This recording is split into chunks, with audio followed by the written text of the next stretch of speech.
Graça e paz, irmãos. É uma alegria imensa, um prazer enorme. Nós vamos estar, a partir de hoje, mergulhando na carta do apóstolo Paulo aos Coríntios. Nós vamos gastar 1 ano, 2 anos aqui, Deus sabe. Espero que Cristo volte antes da gente acabar essa carta. Mas caso ele não volte, nós estaremos aqui estudando esse texto. Irmãos, lembrando aqui a vocês que amanhã nós teremos, a partir das 18 horas, a nossa escola dominical. E aqui vai ser formato de escola mesmo, irmão, para fazer perguntas. Nós vamos chegar a orar. E a minha proposta logo de início é nós estudarmos doutrinas que são doutrinas basilares, fundamentais da fé cristã. E que são doutrinas essas que distinguem quem é cristão e quem não é. E doutrinas essenciais que, se você não concordar, você está fora, meu amigo. Você pode ser tudo, menos cristão. E aí nós vamos trabalhar nessas doutrinas que... O que é que define um cristão, certo? Qual é o arcabouço doutrinário que uma pessoa que se diz cristã crê? É por esses fundamentos que eu quero passar, para depois lá na frente nós tocarmos em outros assuntos, que sejam assuntos que, por exemplo, têm pontos de vista divergentes das igrejas, mas por enquanto eu quero tocar naqueles pontos nevrálgicos que são doutrinas inegociáveis da fé cristã, e que muitas vezes os remidos eles nem sabem quais são as doutrinas essenciais da fé cristã. Então amanhã, das 6 até as 6h50, nós estaremos estudando um desses fundamentos, estudaremos eles detalhadamente, e que você esteja aqui presente para compartilhar, para crescer, para fazer perguntas e nós trocarmos ideias. E logo em seguida, depois vamos ter um café aí e ficaremos logo para Santa Ceia, em nome do Senhor Jesus. Amanhã vai ser puxado para a glória de Deus, mas esse é um cansaço que nos descansa por dentro, né? Esse é o paradoxo da fé cristã. É um cansaço que nos aquieta por dentro a servir ao Senhor.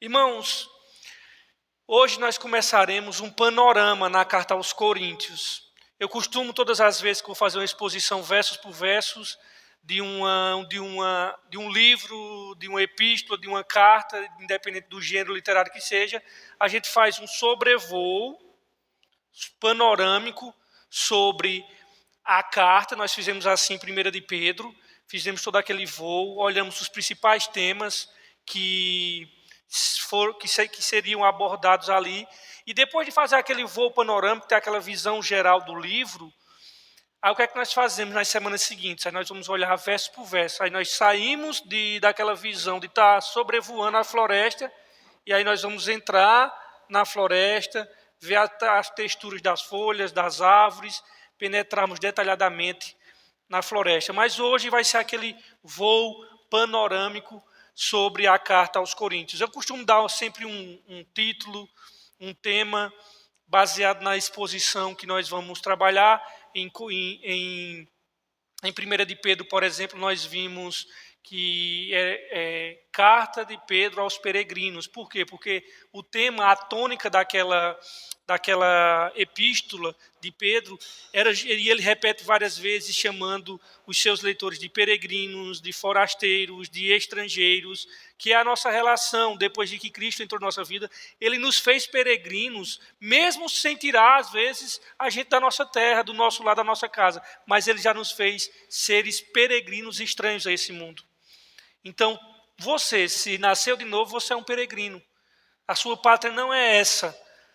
E aí, na 2 de Pedro, nós olhamos, trabalhamos no tema Crescendo com Pedro, porque o texto-chave é Crescendo na Graça do Conhecimento, porque a tônica de 2 de Pedro é sobre crescimento. E aqui em Coríntios, nós decidimos dar o título Uma Igreja Fora do Trilho. O que fazer com uma comunidade problemática? essa será a tônica, essa será o título, até terminarmos Coríntios. Por que essa tônica? Porque vocês vão ver, irmãos, que a igreja de Corinto é a igreja mais complicada, irmãos, do primeiro século. Às vezes os irmãos dizem, eita, a igreja primitiva era uma bênção. Vai congregar lá em Corinto que tu ia ver o que era a bênção. Irmãos, a igreja de Corinto, nós vamos ver irmãos processando um outro diante da justiça. Não era diante da igreja não, irmãos. Era diante dos tribunais humanos. Um remido, acredito eu que é remido, deitando. Você sabe que eu estou usando eufemismo para dizer a palavra deitando, né? Dormindo. Dormindo com a madrasta. Eu tenho que dizer isso porque se eu usar um termo mais esculachado, eu chegar em casa, Rosemary liga para mim. Então eu tenho que me policiar. Então eu vou dizer aqui para vocês entenderem. Dormindo com a madrasta, usando o eufemismo. Irmãos, problema de culto à personalidade. Eu sou de Paulo, eu sou de Apolo. Não sou nenhum dos dois, não. Eu sou de Cefas, de Kefas. Não, eu não sou nenhum deles. Eu sou de partidarismo dentro da igreja, irmãos. Problemas, irmãos, com área sexual. Problemas dentro do culto, uma bagunça, povo gritando, falava em línguas estranhas e aquela coisa, aquela baderna. E problema de influência sobre a questão cultural. Então, irmãos, a carta de Paulo, a primeira carta de Paulo aos Coríntios, foi escrita para uma comunidade cristã. E nós dizemos aqui a primeira carta de Paulo aos Coríntios, mas é bem verdade que antes de Paulo escrever essa carta aos Coríntios, ele já tem escrito outra, mas só que se perdeu. Perdeu-se. Eu acredito piamente que Deus está no controle de tudo. Se perdeu e não está no cânon sagrado, é porque não aprove a Deus colocar. Então, para nós, primeiro aos Coríntios, ela foi escrita para uma comunidade cristã que Paulo conhecia muito bem. Por isso que, propositadamente, nós decidimos fazer essa leitura em Atos 18, porque foi ali que foi fundada a igreja de Corinto. Por isso, irmãos, que eu dou uma dica a vocês. Querem estudar as cartas, principalmente paulinas? As fundações delas sempre vai estar em Atos. Por exemplo, se eu quiser estudar Filipenses, tem um pano de fundo, um contexto de Filipenses, eu tenho que ir para Atos 16. Ali está mostrando Paulo indo, pregando, a Lídia se convertendo, depois a possessa, que tinha espírito de adivinhação, sendo liberta, depois o carcereiro. Então eu já tenho o resumo. Assim também que se eu quiser estudar Tessalônica, eu vou vendo como Paulo foi lá em Tessalônica. Assim também se eu quiser estudar Corinto, eu tenho que ver como é que, se Paulo foi fundador dessa igreja, como foi que ele chegou lá. E onde é que eu encontro isso? Eu não encontro em Corinto, eu encontro em Atos. Entendeu? Então, por isso que nós lemos aqui Coríntios 8, porque, aliás, Coríntios 16, porque é 18, porque é justamente lá que fala a fundação, que foi como fala que Paulo fundou aquela igreja. Corinto era uma cidade portuária, irmão. Uma cidade de um poder, de um comércio absurdo. Era um lugar onde tinha uma rota de navegação, uma cidade portuária, onde estava chegando uma cidade até, vamos dizer assim, cosmopolita. Era um portuário importante no mundo antigo. E você percebe que lá em Corinto foram edificados muitos templos dedicados tanto aos deuses gregos quanto aos deuses romanos. Porque nessa altura do campeonato, quando Paulo escreve, quem estava dominando já era Roma. E Corinto, ele participou também, a cidade de Corinto, participou da guerra do Peloponeso. Quem estudou isso no colégio vai saber. Cidade de Corinto participou dessa guerra. E também, irmãos, a cidade de Corinto era uma cidade totalmente devassa. Totalmente devassa. E, infelizmente, isso acabou influenciando os irmãos, que, na verdade, se converteram, estavam no mundo, mas não eram do mundo, mas, nesse caso, eles estavam no mundo e eram do mundo, no sentido de serem mundanos. Corinto situa-se no sul da Grécia, fica bem pertinho ali da Grécia, ao oeste de Atenas, Por exemplo, os irmãos que tiveram a oportunidade de viajar à Grécia, vocês podem ficar numa pousada que hoje se chama Éfera, que era o antigo nome de Corinto, fica lá perto do mar. Ainda tem um time chamado Corinthians também, que fica... ele estava na 4ª divisão, subiu para a 3ª divisão, tá bom, né? Estava na 4ª, vocês podem assistir lá. Eu espero que o Corinthians daqui vá para o mesmo lugar do Corinthians de lá, vá para a 3ª divisão. Mas tem essa pousadinha pequena, simples, chamada lá de Éfera, que era justamente o antigo nome de Coríntios, e você pode desfrutar e depois contar a nós aqui como foi essa viagem à Grécia e ficar lá em Corinto. Essa pousada ainda existe e esse time está na 3ª divisão. Quem sabe você não assiste lá um jogo do Corinthians, lá da cidade de Corinto. Então, no tempo de Paulo, irmãos, quando Paulo chega à cidade, a cidade de Corinto, essa cidade ocupava, irmão, um lugar de destaque, porque ela fazia parte das rotas comerciais daquela região. Era um grande centro econômico, a cidade de Corinto, um grande centro de tráfico comercial internacional e um local de tráfico intenso. E foi lá, irmãos, que Deus direcionou Paulo para ir lá de forma estratégica para aquele lugar. E Paulo foi para lá com a intenção e com o desígnio de fazer missões. Ele morou lá 1 ano e meio e passou o seu tempo conhecendo as pessoas, conversando com pessoas e falando de Jesus para essas pessoas. Porque quando ele escreve aqui aos Coríntios, ele diz, olha, deixa eu dizer uma coisa aqui a vocês, Coríntios. Quando eu fui ter convosco, eu não propus a nada, a não ser pregar Cristo e esse crucificado. 1 ano e meio nessa cidade, conhecendo, conversando, criando contatos e falando sobre Jesus para pessoas. E o resultado foi que muitas pessoas começaram a se converter, começaram a seguir Jesus, e ali fundou-se o quê? Uma igreja, uma comunidade de cristãos, de remidos no Senhor Jesus Cristo. E você pode ler mais isso, chegar em casa, ler novamente, mais detalhadamente, Atos capítulo 18, e aí você vai ter uma noção. E depois de um tempo de Paulo passar lá, mais especificamente 1 ano e meio na cidade de Corinto, pregando o evangelho, discipulando os convertidos, trabalhando na uma liderança da igreja, Paulo seguiu viagem para outras igrejas. Como é que ele fazia? Chegava numa cidade, ficava lá, pregava o evangelho, pessoas se convertiam, ele discipulava aquelas pessoas, preparavam lideranças para ficar tomando conta daquelas pessoas que nós chamamos de missionários autóctonos, ou seja, da própria região ali.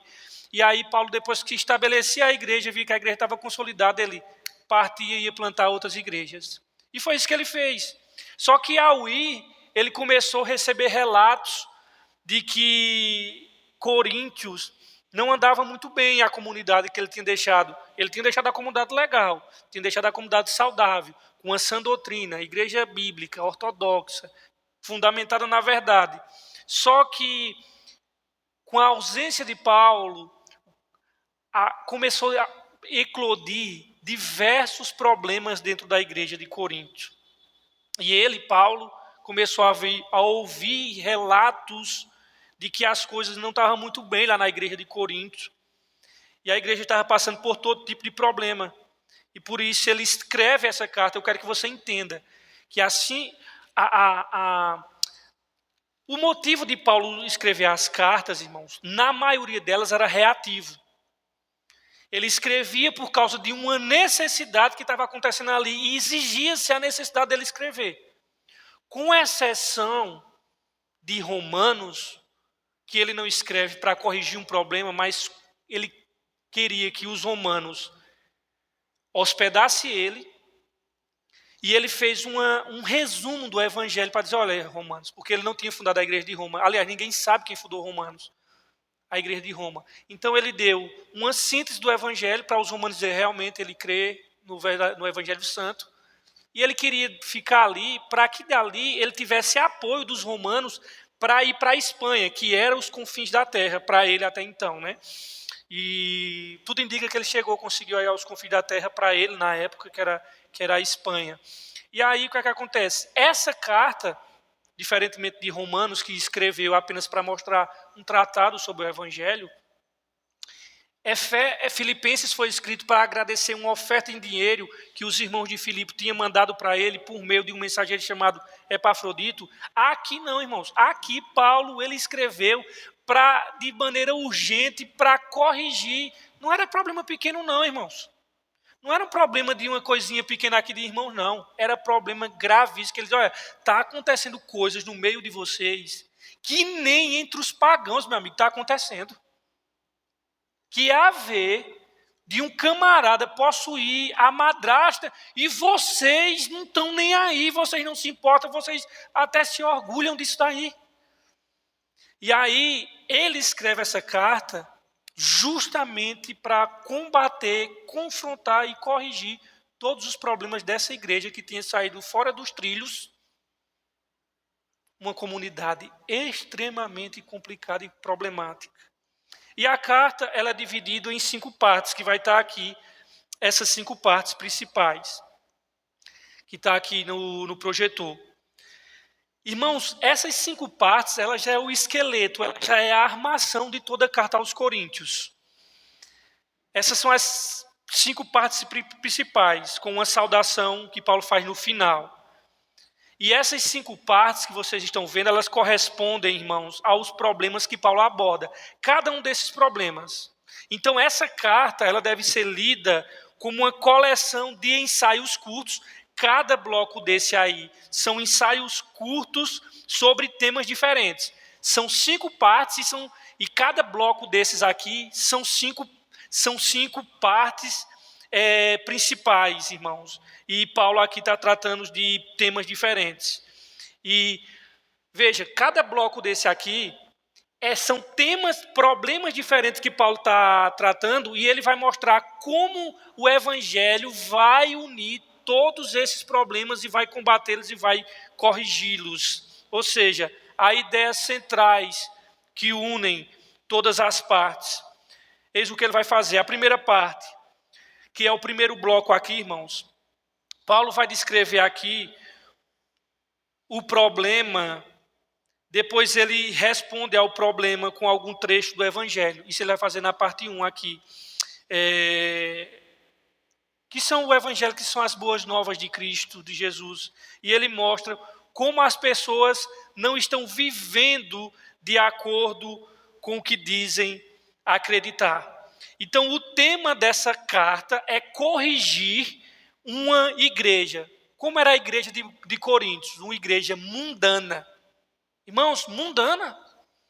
Uma igreja, irmãos, carnal. Paulo chama, ele diz, vocês são carnais. E uma igreja que não leva a sério atitudes e erros e atos que o apóstolo considerava atos alarmantes. Ele não levava a sério. Adultério, fornicação, tudo tranquilo. Tá de boa, isso aqui é besteira. Ou seja, a igreja estava no mundo como deveria estar, porque a igreja está no mundo mesmo, mas a igreja está no mundo, mas não é do mundo. O problema de Corinto é que a igreja estava no mundo como deveria estar, mas o mundo estava na igreja, como não deveria, como não deve estar. Somos do mundo, estamos no mundo, melhor dizendo, mas não somos do mundo. Assim como uma canoa está dentro da água, mas a água não está dentro da canoa, assim também a igreja, ela está no mundo. Ao crer em Cristo, nós não fomos colocados em Plutão, nem qual é o lugar que Elon Musk quer fundar, qual é o planeta? Marte, nem Marte. Não, nós ficamos aqui. E Jesus disse, Pai, eu não peço que os tire do mundo, mas que livre do mal. Só que o problema da igreja de Corinto é que ela estava no mundo, mas o mundo estava nela. Então a essência dessa carta é a seguinte: devemos abordar todas as áreas da vida através da lente do Evangelho. Então, qual é o primeiro bloco que está aí? Do 1 ao 4, esse primeiro bloco aí, e é o que nós vamos fazer a partir de semana que vem, eu quero que você entenda bem, para você fixar na sua mente como é a divisão da igreja de Coríntios, a divisão da carta. Do capítulo 1 até o capítulo 4, Paulo vai tratar, sabe de quê? De problema de divisão dos crentes. Esse é o problema. O primeiro bloco é esse, que Paulo vai tratar o primeiro tema. Olha, o partidarismo aí de vocês, as torcidas organizadas aí dentro de vocês, está um culto à personalidade, está absurdo. E aí Paulo vai mostrar que depois que ele vai embora, outros mestres passaram a surgir dentro da igreja, como Apolo, que era um irmão, um crente, não era um herege não, como Pedro, passaram por lá. E aí as pessoas começaram a decidir escolher o seu mestre favorito. Olha, eu sou de Pedro. O outro grupo disse, não. Olha, sabe quem eu sou? Eu sou de Apolo. Não, eu sou, sabe de quem? Eu sou de Paulo. O outro dizer, eu não sou nenhum dos três, eu sou de Cristo. E esses grupos se tornaram-se, melhor dizendo, fãs, culto não a Deus, mas à personalidade. E Paulo gasta 4 primeiros capítulos só para tratar de divisão, de contenda, de embaraço dentro da igreja de Coríntios. Vamos ler, para vocês só terem uma pincelada aqui. Vá para o capítulo 1, versículo 10, para vocês entenderem aqui, de 1 aos Coríntios. Capítulo 1, versos 10.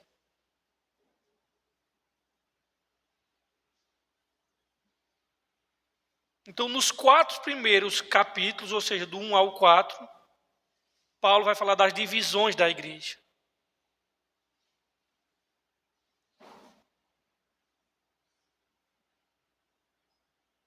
E o problema, irmãos, disso tudo, desse partidarismo, era que as pessoas não apenas escolhiam o seu líder favorito, mas ele já começava a desprezar o outro.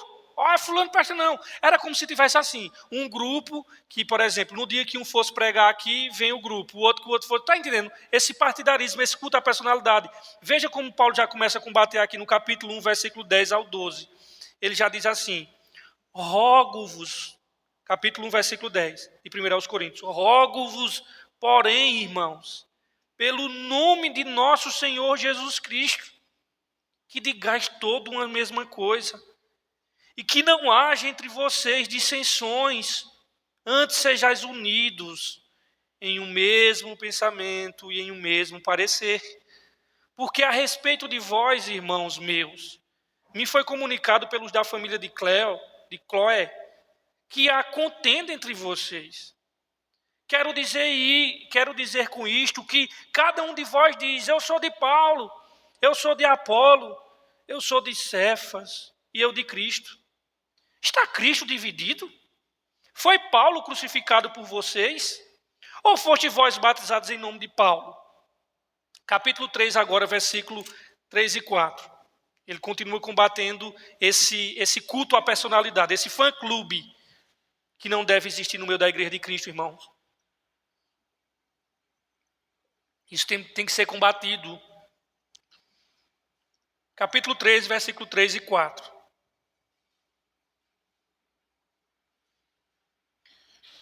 Olha o que é que ele diz aqui.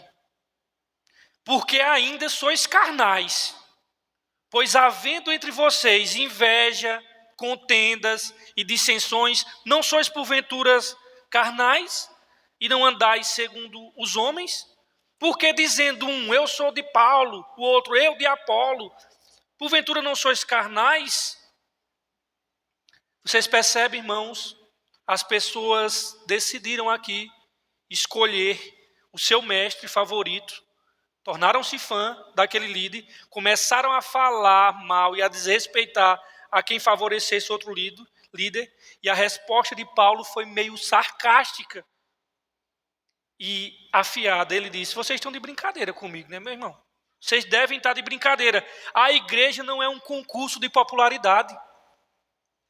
É uma comunidade de pessoas centradas em Jesus. Centradas em Jesus. Seus líderes, os líderes e mestres das igrejas, irmãos, são simplesmente servos de Jesus Cristo. Enquanto vocês, Paulo está dizendo aqui, preferir um líder ou outro, não vale a pena se dividirem e muito menos falar mal dos outros. O centro da igreja é Jesus e as boas novas sobre quem ele é e o que ele fez. Que triste, irmãos, quando a igreja começa a formar ídolos humanos. Quando a igreja começa a fazer culto à personalidade. Meus irmãos, eu não tenho dúvida que boa parte, não todo mundo, porque toda generalização ela é burra e perversa, mas boa parte dos ditos evangélicos, principalmente de linha pentecostais, eles são católicos medievais e não sabem. Eu vi um vídeo de Silas Malafaia, que na verdade era para ser o nome Silas Maracutaia, ele chegando na igreja, irmãos, todo mundo ficando de pé e aplaudindo. Uma lástima daquela. Culto à personalidade. Se só fosse ele, eu ficaria feliz. Mas a maioria cultuam homens. Aí o que é que acontece? Eu só estou dando um panorama nesses 4 primeiros blocos aqui. Aliás, no primeiro bloco, que é os 4 capítulos. Aí agora, o segundo bloco, a irmã até vai passar ali, nos capítulos 5 a 7, Paulo vai tratar de outro problema. Se ele tirou os primeiros 4 capítulos para dizer, olha, eu vou logo resolver essa questão dessas brigas, dessas contendas aqui. Depois que ele arreia a madeira nessa questão de fã-clube, de torcida organizada por pessoas, nos capítulos 5 ao 7 vem o segundo bloco, que é outro problema diferente. Paulo agora, do 5 ao 7, ele vai abordar alguns problemas relacionados com o sexo. Havia várias pessoas dormindo com todo mundo na igreja, irmão. Isso é muito sério. Muito sério. Havia as pessoas, imagina a igreja, irmãos, de pessoas, todo mundo entre aspas, mas a maioria, um dormindo com o outro, e casado com o outro, e solteiro com casado, e vai, aquela coisa toda. E um cara dormindo com a própria madrasta. Vamos lá para Coríntios 5, por favor. E aí, do capítulo 5 ao 7, é problemas na área sexual. Então, se do capítulo 1 ao 4 é problemas de divisão, de culto à personalidade, do 5 ao 7 é problema na área sexual com os irmãos. Vê o que é que ele diz aqui, irmãos. Ele já mudou a tônica. Agora é outro problema que estava acontecendo aqui. Geralmente, posso ler? Geralmente se ouve que há entre vós fornicação, e fornicação tal que nem ainda entre os gentios se nomeia. Como é haver quem possua a mulher de seu pai? Estais ensoberbecidos, e nem ao menos vos entristecestes, por não ter sido dentre vós tirado quem cometeu tal ação. Paulo está dizendo, bicho, o negócio aconteceu na cara de vocês, e vocês não fizeram nada. Irmãos, entenda bem. Vou dizer uma coisa aqui a vocês. Se tem um crente envolvido em pecado, da nossa comunidade, e você sabe, você fica calado, você está errado. Você está errado. O amor é chegar, procurá-lo, procurar a liderança e dizer. E Paulo está dizendo, meu irmão, como é que vocês sabem do negócio desse? Vocês ficam de maneira fria. Aí ele diz assim, versos 3, eu na verdade ainda, que ausente no corpo, mas presente no espírito, já determinei, como se estivesse presente, que tal ato praticou, em nome de nosso Senhor Jesus Cristo, junto-vos vós e o meu espírito, com o poder do nosso Senhor Jesus Cristo, seja este tal entregue a Satanás, para a destruição da carne, para que o espírito seja salvo no dia do Senhor. Irmãos, por que é que nós inferimos que ele era remido e a madrasta não era? Porque se os dois fossem, Paulo entregaria os dois. Então tudo indica que ele foi entregue a Satanás. Por quê? Porque ele estava na comunidade e talvez a madrasta não. Talvez a madrasta era uma ímpia. Porque se fosse no caso semelhante a Ananias e Safira, morriam os dois. Mas por que Paulo só entrega ele? Porque tudo indica que ele era o que frequentava a comunidade e ela não. E aí, irmãos, Paulo fica chocado com isso. E várias pessoas ainda lá no contexto de Coríntio, adorando, irmãos, os deuses gregos nos templos locais e fazendo sexo com prostitutas. Vocês sabem que lá em Coríntio existia o templo de Diana. Aliás, o templo, né, porque ali existiam vários deuses, mas como eram os templos lá na Grécia? Ali, as prostitutas locais, elas trabalhavam, durante o dia ficavam lá no templo, e à noite elas desciam do templo para o centro da cidade de Coríntio, para fazer o quê? Para oferecer sexo de graça para as pessoas que chegavam, os marinheiros, os navegantes, todos os turistas. Então ali era um bacanal muito grande ali em Coríntios. E foi por conta dessa questão e a sexualidade ela estava entrelaçada ao culto. Não era uma coisa separada. Por exemplo, se você ia para o templo de Diana dos Efésios, que era uma das 7 maravilhas do mundo antigo. O templo de Diana, quando você chegava lá, tinha 1000 sacerdotisas, e o ritual de iniciação era você ter sexo com ela para depois ir para outras partes do culto, mas começava logo assim.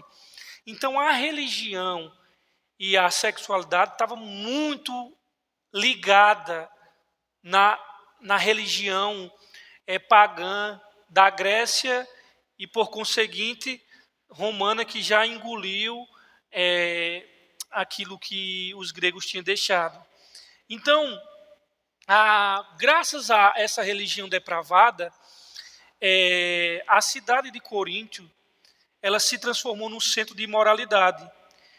Corinto era sinônimo de toda espécie de impureza e sensualidade. A reputação de Corinto, irmãos, era tão abjeta, era tão nojenta, vamos dizer assim, que por causa da cidade de Coríntios, deu-se um termo chamado corintianizar. O que era corintianizar? Significava levar uma vida devassa. Hoje nós vamos corintianizar. Diziam outras pessoas de outras cidades que iam para Corinto. Então, corintianizar era cair na devassidão mesmo. De tal maneira que as pessoas, quando queriam humilhar e chamar a pessoa de imundo, ele dizia assim, olha, tu é um Corinto. Mesmo que a pessoa não fosse de Corinto. Mas em vez de assim, hoje nós dizemos, usando termos, tu és um nojento, sei lá o que, eu não vou repetir esses termos, mas ele dizia assim, tu é um Corinto, rapaz. No sentido de dizer assim, tu és um depravado, tu és um imundo, um imoral, um nojento. E aí, entenda bem, os cristãos, os remidos que se converteram, nasceram nesse ambiente. Fazia parte das camadas do caráter deles, se converteram a Cristo. Mas na caminhada cristã, depois voltaram às práticas. Mas você vai perceber que Paulo diz, olha, vocês eram, antes de vocês conhecer Cristo, vocês eram isso, aquilo, outro. Vai lá para Coríntios 6, 9, para vocês verem o que é que Paulo diz.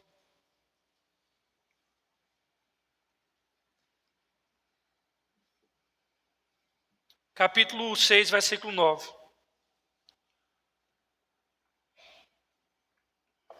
6, vamos ler do 8.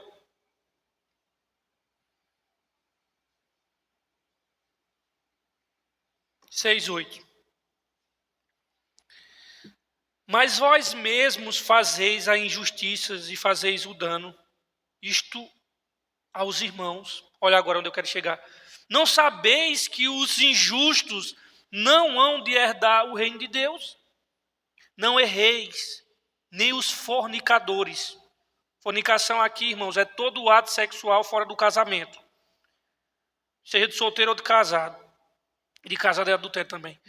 Nem os idólatras, nem os adúlteros, nem os efeminados, nem os sodomitas, nem os ladrões, nem os avarentos, nem os bêbados, nem os maldizentes, nem os roubadores herdarão o reino de Deus. Olha o que é que ele diz. Aí veja, ele vai dizer assim, versículo 11, onde eu quero chegar. E é o que alguns tinham sido, ou a tradução de vocês é assim, e é o que vocês tinham sido jogando no praçado. Tem como a de vocês, no versículo 11? Sim, ó. Assim, ó, tá vendo? Paulo está dizendo, tá vendo os afeminados, os ladrões, os prostitutos? Assim foi algum de vocês. Vocês eram assim no passado. Só que o problema, irmãos, é que eles tinham sido assim no passado, mas eles voltavam, alguns estavam voltando a ser no presente. E Paulo diz assim, é o que alguns têm sido, mais haveis sido lavados, mais haveis sido santificados, mais haveis sido justificados em nome do nosso Senhor Jesus Cristo e pelo Espírito Santo do nosso Deus. E o que estava acontecendo era isso, irmãos. Essas pessoas na igreja diziam, isso não tem nenhum problema. Tudo isso que ele estava praticando. Não tem problema nenhum, não. Ei, Paulo, calma. Nós somos livres em Cristo. A graça de Deus não é infinita, Paulo? Então não tem problema. É assim que eles pensavam. Isso é uma doutrina que até hoje persiste, irmãos. É chamada hipergraça. Se você não entender a graça, para entrar na desgraça, 2 minutos. Porque se você enxergou a graça de Deus e conseguiu ver nela uma cláusula para você viver em pecado, você não entendeu a graça de Deus. A hipergraça é que diz assim, olha, nós somos remidos, podemos fazer o que quiser. Eu quero saber onde é que tem amparo, isso nas Escrituras. Eu quero saber onde é que tem amparo aqui. Mas Paulo diz, não tem nada de tudo bem. Qual era a filosofia de Coríntios? Todas as coisas me são lícitas. Mas Paulo diz, não está tudo bem. Paulo mostra que através do evangelho, esse evangelho, ele muda a forma de pensar. Essa graça de Deus educa.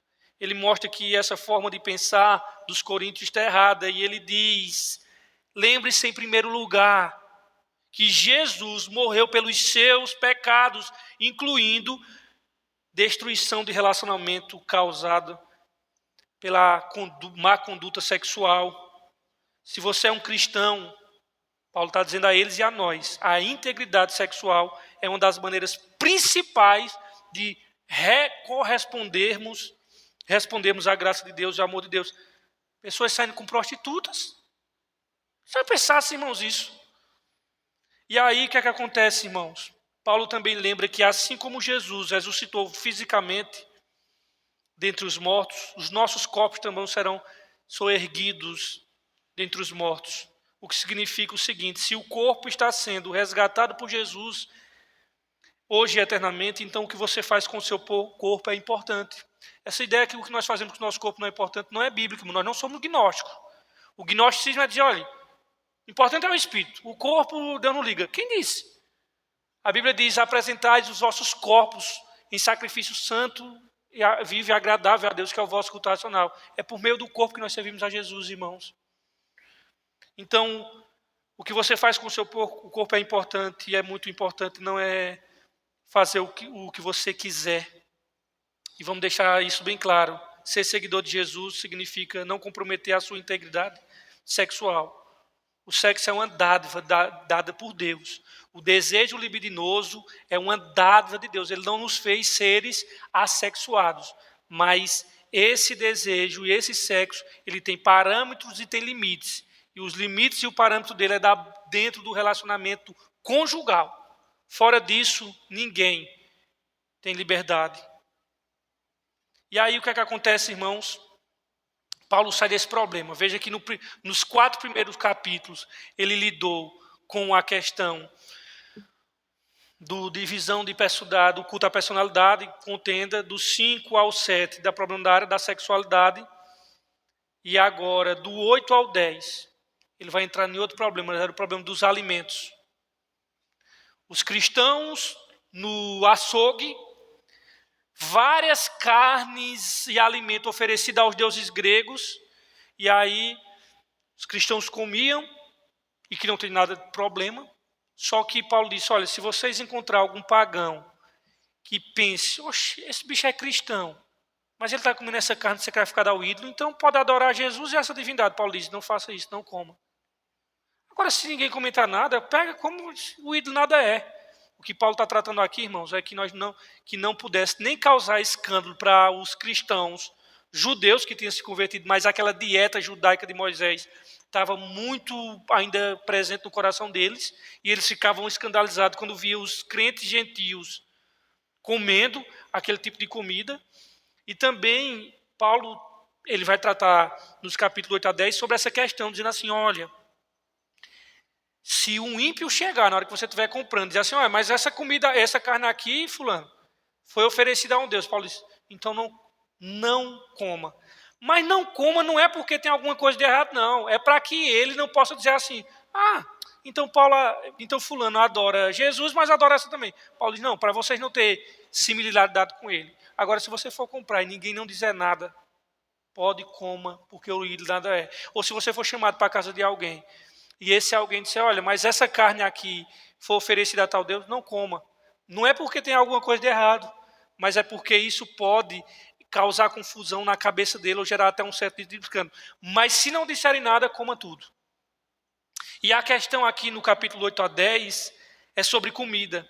Mas não é apenas sobre comida, irmãos. Preferencialmente como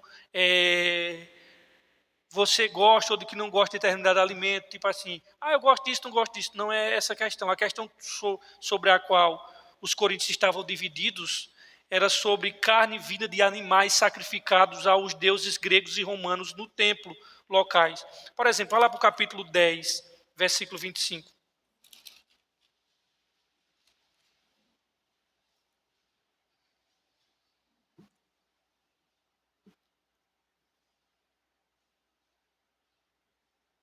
Ó, 10, 25, todos encontraram? Comer de tudo quanto se vende no açougue, sem perguntar nada por causa da consciência. Porque a terra é do Senhor e toda a sua plenitude. E se alguns de vós e alguns dos infiéis vos convidar e quiserdes ir, comei de tudo o que se puser diante de vós, sem nada perguntar, por causa da consciência. Mas, aqui, a conjunção adversativa. Mas se alguém vos disser, isto foi sacrificado aos ídolos, não comais, por causa daquele que vos advertiu, e por causa da consciência, porque a terra é do Senhor e toda a sua plenitude.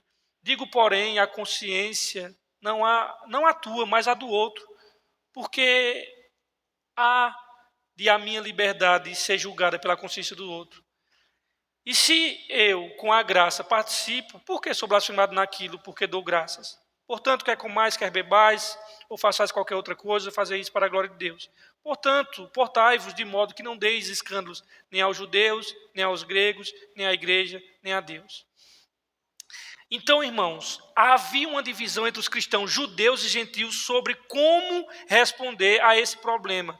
E, mais uma vez, Paulo apela para alguma das questões centrais do Evangelho.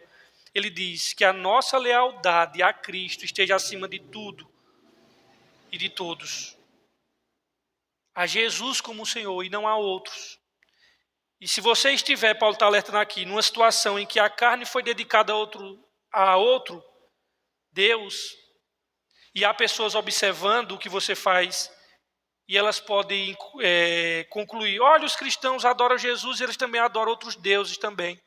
Paulo diz assim, não coma, cara, não coma. Restringe a sua liberdade por amor a ele. E Paulo diz assim, nessa situação, não coma a carne.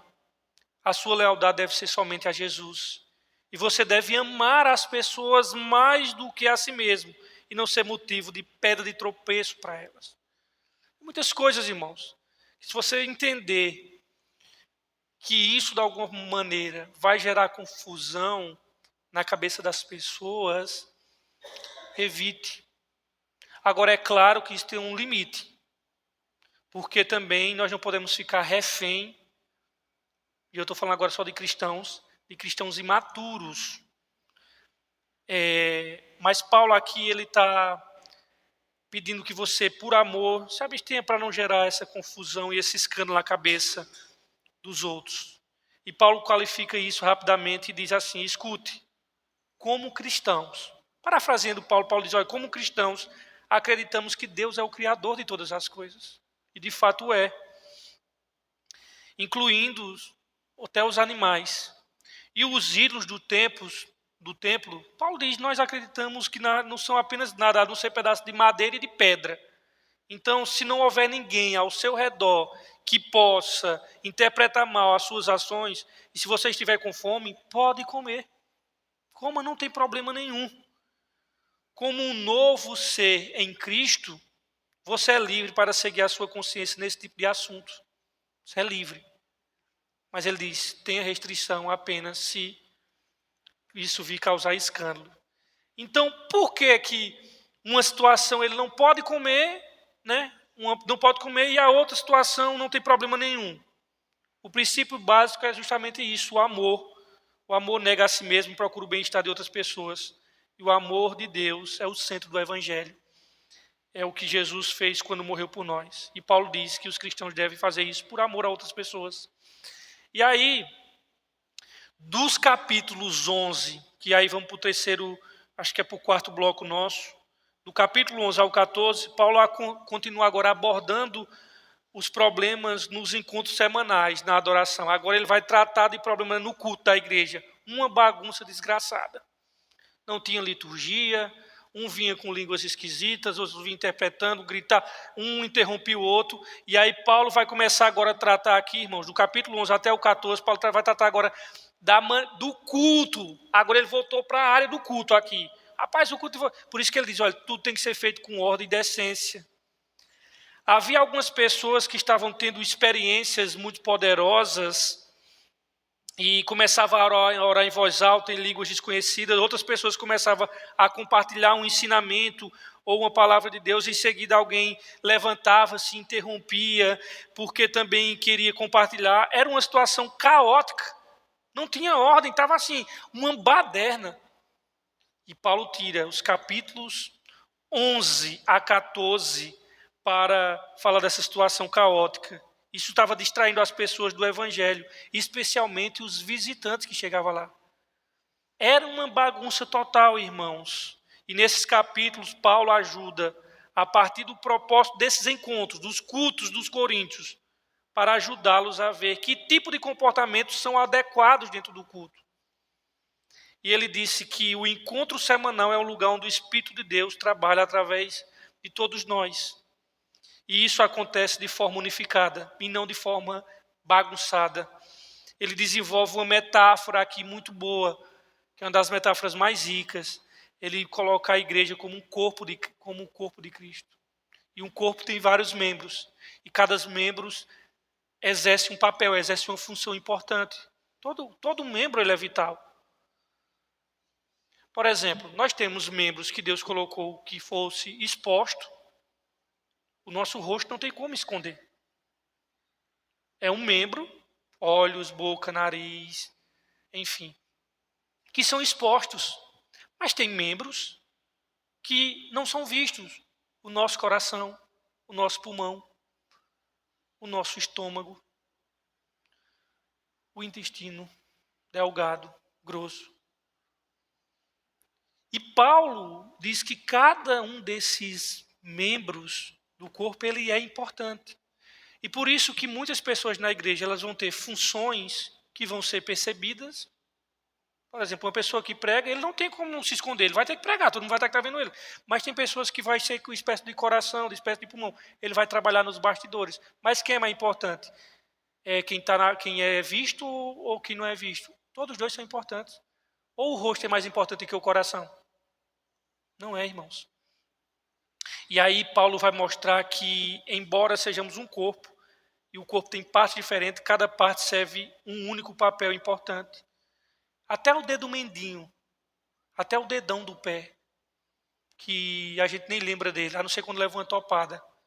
Ele exerce um papel fundamental. Se nós perdermos, irmãos, o dedão do pé, nós perdemos até o equilíbrio. Então, assim, ele nomeia um monte de coisas que o Espírito Santo faz através de todas as pessoas diferentes, tudo isso para a edificação do corpo. Porque os dons, irmãos, que Deus nos dá, eles não são para ser visto, mas é para serviço. E tem muitas pessoas que pegam o dom de Deus para serem vistos, para promoção pessoal. Enquanto os dons é para serviço. Por exemplo, quando Deus dá um dom a alguém de ensinar a palavra, aliás, algum dom de conhecimento, será para aquela pessoa ficar guardado aquele conhecimento para se exibir e para ficar inchado? Não, Deus só dá aquilo visando não é ele, não é o bem pessoal dele, é o bem da comunidade.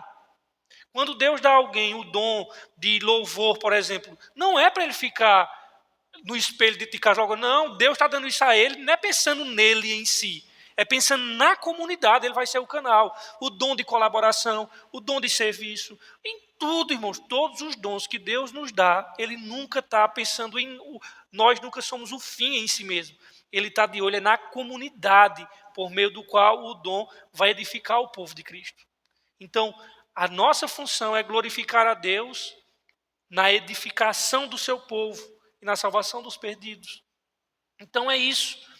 E Paulo, falando da edificação da igreja, essa é uma frase-chave desse capítulo. Paulo conclui que o maior valor dos encontros que nós fazemos no nosso culto deve ser o conceito principal, o evangelho, o amor de Deus. O amor também é uma palavra-chave nesse capítulo. Por isso que no capítulo 13 de Coríntios, que é o capítulo, que é o lugar da Bíblia que vai falar do amor mais de maneira longa, e que muitas pessoas pregam em casamentos, o amor, como se fosse do casamento, mas o contexto, irmãos, não é de casamento. Você pode até querer pregar no casamento sobre Coríntios 13, mas ali não tem nada a ver com casamento. Tem a ver com a comunidade da igreja que estava em desordem e se deflagrando e dividida. E ele falando que o amor é mais importante do que qualquer dom que alguém tem. Seja de profetizar, de pregar. O contexto de Coríntios 13 é esse. Se eu falasse a língua dos homens, dos anjos, mas não tivesse amor, se eu desse os meus bens para ir para os pobres todinho, se não tivesse amor, nada aproveita. Se eu tivesse meu corpo queimado, nada aproveita. Paulo está dizendo que qualquer coisa sem amor não serve de nada. Então, Coríntios 13, embora seja muito aplicado em cerimônia de casamento, ele não é isso aí. É dizendo assim, olha, o amor, irmãos, é mais importante do que qualquer dom que vocês tenham aí. O amor é uma palavra-chave. O amor irá obrigar cada pessoa a usar o seu dom para servir e procurar o bem-estar do outro. E Paulo aplica isso aos problemas dos coríntios. Algumas pessoas pensam que o objetivo do encontro, do culto, é ter experiências espirituais intensas, ou é ter a chance de falar o que convém. Mas Paulo diz, olha, eu sou um homem de poder, do Espírito Santo, de oração, mas eu quero dizer a vocês que essas coisas que vocês estão fazendo aí aos coríntios distraem as pessoas, e eu quero dizer a vocês que o encontro em torno de Jesus deve ser organizado para que todas as pessoas possam aprender, cantar, adorar, ouvir Deus falando. E aí ele fecha o capítulo 15. E o capítulo 15 era o quê? Um erro doutrinário, uma heresia. Vocês sabem que os gregos, eles eram avesso ao corpo. Qual era a ideia? Essa ideia começou em Platão. Quem que estudou um pouquinho de filosofia, ele sabe que Platão, ele já a sequência é essa. Teve os pré-socráticos, começou com Tales de Mileto, Tales de Mileto disse, não, tem uma coisa que o âmago da terra, tudo é água. Nosso corpo é água, enfim. Aí teve Anaximandro, que foi os pré-socráticos, aí depois vem Sócrates. Aí, Platão, ele foi aluno de Sócrates. Ele abriu até a sua escola, a sua academia, que é peripatético, né? Que era a ideia de que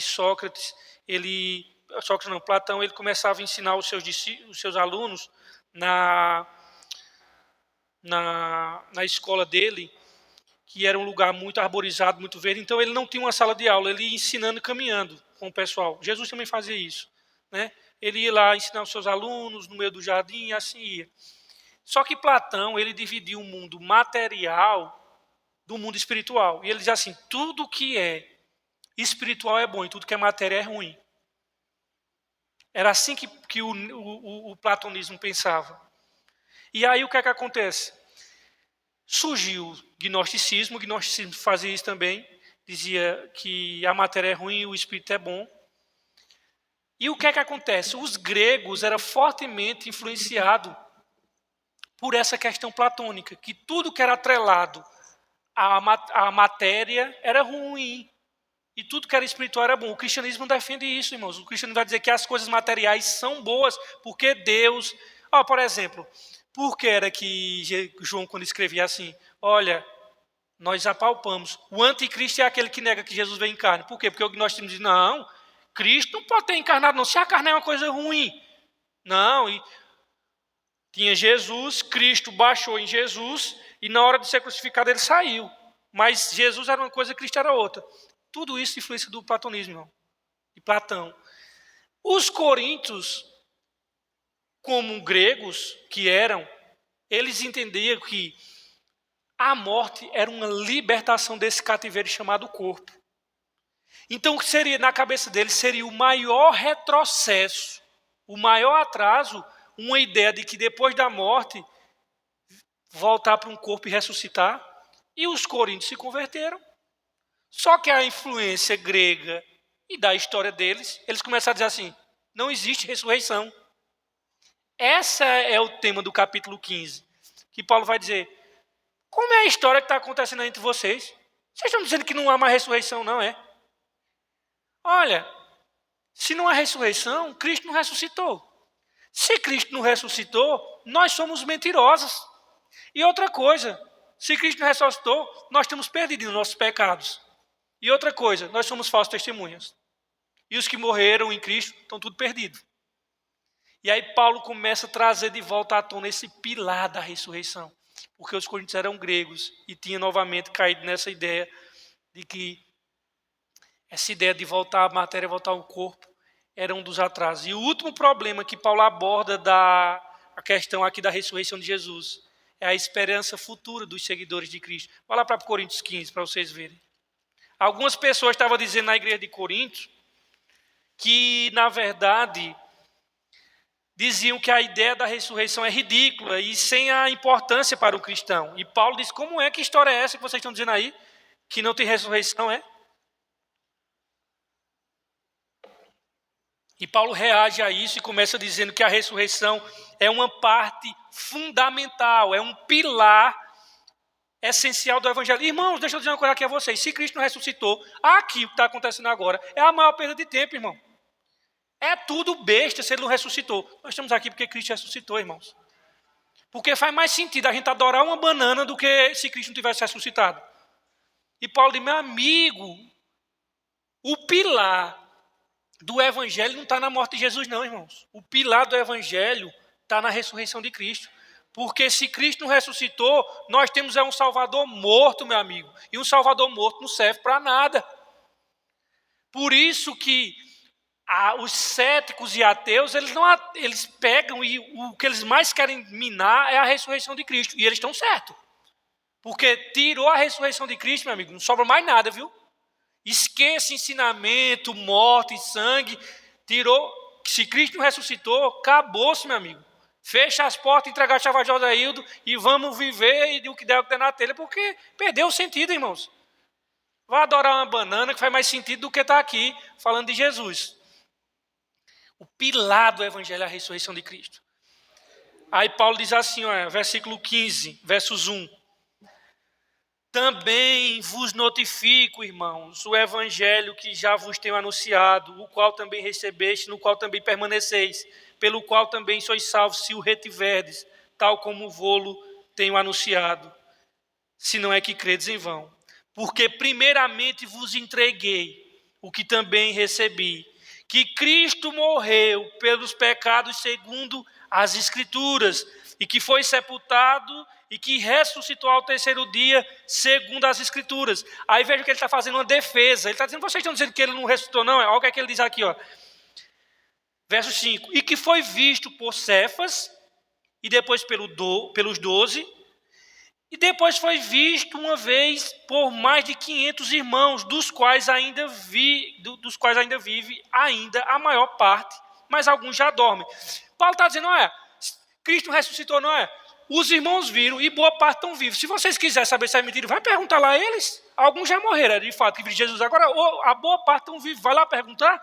Aí o que é que ele diz? Olha, verso 7. Depois foi visto por Tiago, depois por todos os apóstolos. E por derradeiro de todos, me apareceu também a mim, como um nascido fora de tempo. Aí veja, irmãos, agora, versículo 12. Ele estava combatendo aqui o que os coríntios estavam defendendo. Ora, se prega que Cristo ressuscitou dentre os mortos, como dizem alguns dentre vós que não há ressurreição de mortos? Ele já está dando aqui, irmãos, de cano de ferro e de vara verde nos coríntios aqui. E se não há ressurreição, olha a lógica de Paulo, e se não há ressurreição de mortos, também Cristo não ressuscitou. E se Cristo não ressuscitou, logo é vã a nossa pregação e também é vã a vossa fé. Ele está dizendo, vocês creram num Cristo morto. Aí veio aqui o versículo 15. E se somos também considerados como... E assim somos também considerados como falsas testemunhas de Deus, pois testificamos de Deus que ressuscitou a Cristo, ao qual, porém, não ressuscitou, se na verdade os mortos não ressuscitam. Porque se os mortos não ressuscitam, também Cristo não ressuscitou. E se Cristo não ressuscitou, é vã a vossa fé e ainda permaneceis nos vossos pecados. E também os que dormiram em Cristo estão perdidos. Mas o versículo 20 ele dá uma sentença. Mas, de fato, Cristo ressuscitou dentre os mortos e foi feito as primícias dos que dormem. Ele está dizendo, Coríntios, vocês têm juízo na vida. Vocês estão sabendo o que vocês estão dizendo? Meu amigo, se Cristo não ressuscitou, as implicâncias é essa. Vocês estão perdidos também, viu? Nós somos mentirosos. Acabou-se. Então, irmãos, Paulo está dizendo, nós acreditamos nela, na ressurreição, porque centenas de testemunhos oculares que viram Jesus em corpo físico depois de ser publicamente executado pelos romanos. Se Jesus não ressuscitou, diz o apóstolo Paulo, então sua morte não teve sentido. Estamos todos ainda perdidos nos nossos pecados e egoísmo. Devemos parar de ser cristãos. E Paulo mostra em detalhes como a ressurreição foi a vitória de Jesus sobre a morte e o mal, como é uma fonte de vida e poder para nós, no tempo presente e como uma promessa de esperança futura para todo mundo. Sabe por quê, irmãos? Isso é maravilhoso. Porque a ressurreição de Cristo, quando ele vir, ele vai mostrar que todo mundo filosófico, toda análise antropológica, todas as análises de Freud, de Foucault e de todos esses camaradas aí, eles vão jogar tudo na lata de lixo, irmãos. Isso não vai servir de nada. E vai mostrar, você esteve equivocado o tempo todo, na definição de quem é o homem, de quem é o sistema, de tudo. A ressurreição de Jesus, irmãos, é a razão para a nossa união. É a razão pela qual devemos manter a integridade espiritual. A fonte para poder amar as pessoas mais do que nós mesmos. Entende qual foi o primeiro problema? Divisão, não foi ali? Paulo está dizendo, a ressurreição de Cristo é a razão para que nós vivemos unidos. Qual foi o outro problema? Sexual. Paulo está dizendo, a ressurreição de Cristo é a razão pela qual nós devemos manter a integridade sexual. E pela ressurreição de Cristo também é o poder para amar as pessoas mais do que a nós mesmos.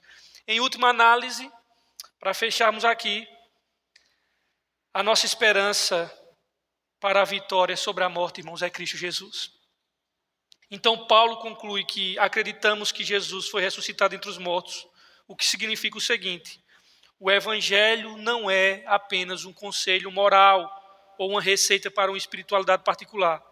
É um anúncio sobre Jesus, que criou uma nova realidade completamente diferente e nova. E é sobre isso que trata a primeira carta de Paulo aos Coríntios, sobre a capacidade de enxergar cada parte da nossa vida através da lente desse evangelho. Quando for semana que vem, nós vamos fazer um pouso e agora vamos entrar dentro da floresta e vermos detalhadamente todos os problemas de uma igreja que saiu dos trilhos e se tornou uma comunidade problemática. Deus abençoe vocês todos.